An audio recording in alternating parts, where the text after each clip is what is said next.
हो रही है कि सेना को फ्री हैंड है और ये बहुत बड़ी उपलब्धि के तौर पे कहा जा रहा है कि सेना अब फ्री हैंड पर है। तो सर ये जो फ्री हैंड है, ये इसका मतलब क्या है? एलओसी और एलएसी में कोई फर्क आ जाता है जब फ्री हैंड की बात होती है? और ये एक उपलब्धि के तौर पे बताया जा रहा है कि जो मौजूदा सरकार है उसने ये गौरव दिया है सेना को। तो क्या ये कहां तक तर्कसंगत है बात?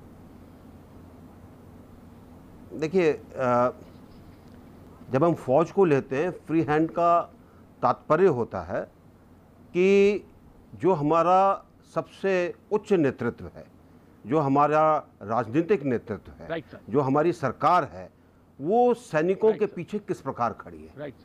अगर वो डर डर के खड़े होते हैं, अगर वो कहते हैं भाई इतना मत करो, इतना करो, तो वो फ्री हैंड नहीं होता। जहाँ तक सेनाएं हैं जो अपना काम करती हैं, जो उनको निर्देश मिलते हैं, उसके अंदर उनको पूरा फ्री हैंड होता है, वो अपने आप अपनी चीज़ों को करते हैं। लेकिन उनकी कार्रवाई को अगर सरकार उनकी पीठ को थपथपाती है और उनको कहती है कि आप बिल्कुल ठीक कर रहे हैं, अगर कोई आपसे गलती होगी तो हम उसको संभालेंगे, उसको हम फ्री हैंड कहते हैं। जहां तक लाइन ऑफ कंट्रोल का सवाल है, तो लाइन ऑफ कंट्रोल और लाइन ऑफ एक्चुअल कंट्रोल।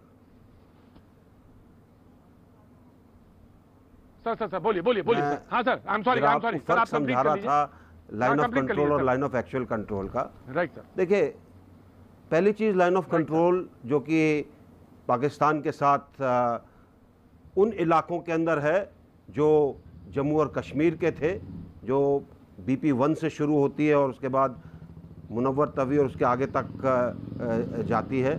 कुछ हिस्सा ऐसा है जो कि पुरानी जम्मू और कश्मीर का बॉर्डर था, और उसके बाद एक ऐसी रेखा जो 1949 से जब सीज फायर लाइन बनी, जबकि हमने अपने केस को हम लोग संयुक्त राष्ट्र में लेकर गए,